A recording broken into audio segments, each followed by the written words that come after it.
5:15 on a dangerously and bitter cold Friday morning. I want to start off with a look at your snowfall totals over the last 24 hours. As expected, about an inch in many parts of the Memphis metro area. We did get a little more than that north of Memphis. Now officially Dyersburg got about an inch and a half, but some of our friends in the outlying areas of Dyer County got closer to 3 inches. That's the same case for areas near Blytheville. So a good coating of snow for some folks going into that Christmas weekend.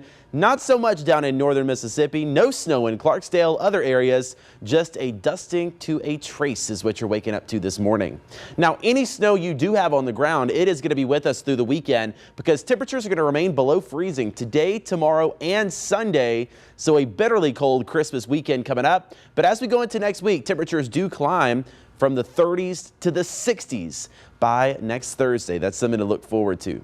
All right, let's get you a live look outside. This is a mess. This is I-240 at 40 right at the flyover. What you're going to find on the interstates this morning is there's typically 1 or 2 lanes that they've treated that are decently clear on the interstates. You see folks seem to be making the flyover decently okay, but it's those side streets that are still dangerously slick, and there's still spots of ice even on the interstates that have been treated. So if you got to be out, please take it slow.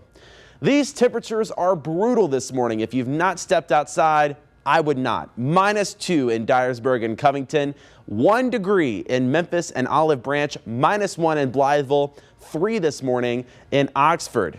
And when it's this cold, you get this. If you take a jug of hot water and throw it up in the air, it actually instantly turns to steam because it is so cool. We did this this morning in the back parking lot of our TV station. So if the kids are bored, you want to do something cool, get a pot of boiling hot water. Of course, we want you to do this, not the kids. You throw it up in the air, and it's so cold, it's going to instantly turn to steam. A little cool experiment for you.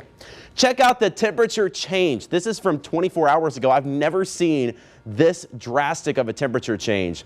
We have dropped 44 degrees in Memphis, 47 in Somerville, 47 in Dyersburg. We are nearly 50 degrees colder right now than we were when you were waking up this time yesterday. All right, for the rest of the day, not a whole lot of improvement. We will have sunshine, which might help to clear up the roads a little bit, even though it will be below freezing. Highs today around 15. Wind chills remain bitterly cold. Even in the heat of the afternoon, what's typically our warmest part of the day, our wind chills will remain below 0. So like Lakita was saying, bundle up in layers if you gotta be outside. Christmas weekend, it remains cold. 25 Christmas Eve, 30 on Christmas Day. So remaining cold, but like I said, something to look forward to. Temperatures do climb up next week. Maybe a little bit of a rain-snow mix on Monday. Nothing like what we just saw. Just a spritz or a sprinkle. We'll watch that. 37 is your high temperature. Notice how quickly temperatures go up. 42 Tuesday, 52 Wednesday, 61 on Thursday. So not a long-lived cold blast, but I'm telling you, it is brutal out there. Stay inside, stay off the roads, and stay warm if you can.